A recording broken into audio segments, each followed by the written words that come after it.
So, this is called BIBB Bar, the report. So, the BIBB Bar report is focused on the formula that we concocted, not Vivek's formula, which had a lot of sugar and was primarily peanut brittle.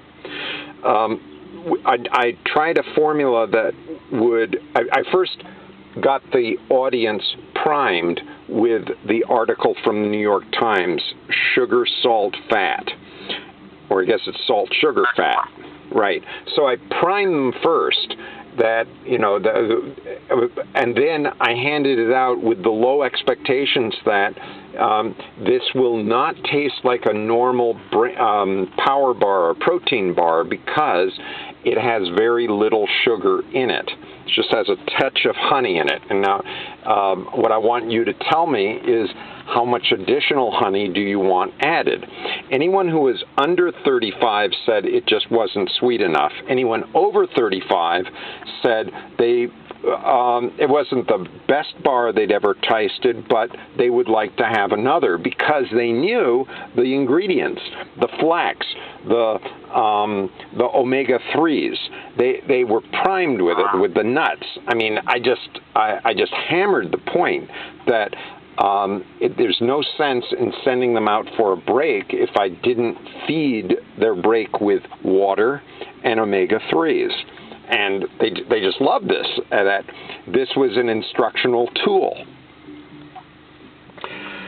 So that's so many different levels. Right, and that's the short report that, basically how does this then go viral or whatever, I'm not sure, but the idea is that here's the formula that I used, and then I laid it out that some of them had additional peanut butter and raisins, others had bananas, others had bananas and peanut butter, others had all three, peanut, bananas, and peanut butter and raisins, and then some had virtually nothing. It was just sort of bland.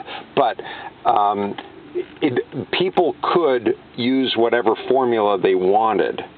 And the idea would be eventually not to sell it, but to have local families associated with each school do the preparation and sell to their local students. And it would be like, hey, you're on your way, you're stuck in traffic or whatever, here's a kid on the sidewalk, he's selling brain bars, and you pick one up because you know your kid needs one.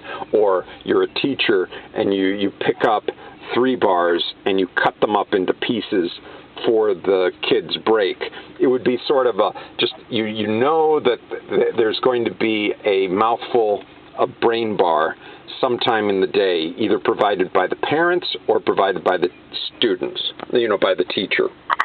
So that's the model that was presented. Do you have any questions? Well, you said that people 35 and under felt the product was not sweet enough. Right. And people over 35 did not necessarily say that they thought it was too sweet. They thought it was maybe bland or not flavorful, or I'm not sure. Well, they basically, yeah. 35 and older. The 35 and older said they would eat it again. The ones under 35 said they would not eat it again unless they would eat it again if it was sweeter. The ones over said it's just fine. I'm not saying it's the most pleasant experience, but I like knowing that I'm getting omega-3s. I mean, that was the respect. It's sort of like you might not like broccoli, but you know it's good for you, so you eat it. Okay, that I understand. That was what I understand.